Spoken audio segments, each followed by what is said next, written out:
But they called me and said, you got to come home right now. Your wife has been burned. It's an emergency, George. You got to go right now. They didn't know what to do with her. She got burned. She was making a tomato sauce or something. This tomato sauce. And it was boiling hot. And she took and started pouring it into jars. And when she started pouring it into one jar, she heard a little noise, a little click. She took it. She had thongs and gloves on. She took it like this and held it above her head, looking at to see if she could see the crack. The bottom fell out. And boiling hot, tomato juice went all over my wife's face, down her neck, and down her arm. She was burned, 3rd-degree burns. 3rd-degree burns. I get home, she's sitting on the bed. I said, Carol, want me to take you to the hospital? She said, no, George, just pray for me. Just pray for me. She's so much in pain, she was just shaking.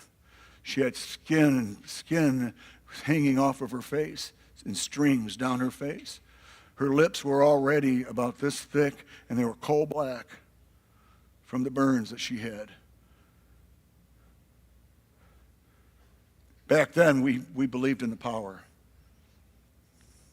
We believed that he was still alive. And I asked Carol, I said, Carol, you want me to take you to the hospital? She said, no, George. She said, I want you to pray for me. And she was in so much pain, she was literally shaking.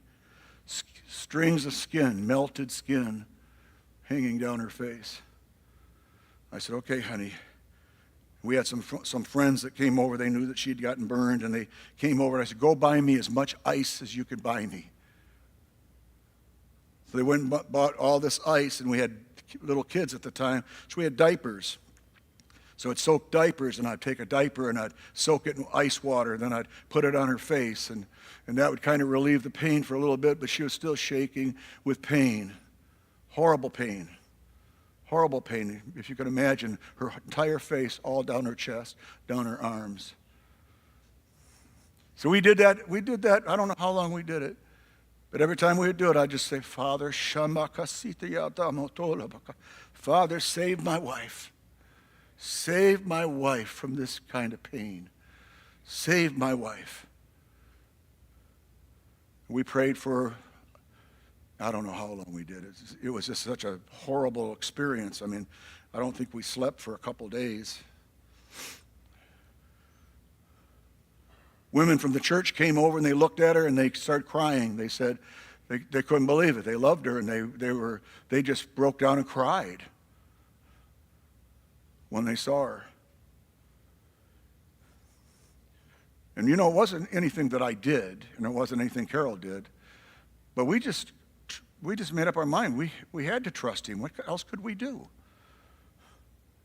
We could have taken her to the hospital and they'd have shot her up with some pain medication, but it wasn't going to solve the issue. It wasn't going to heal the skin.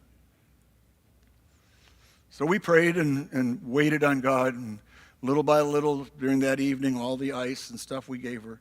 Well, I'll make a long story short.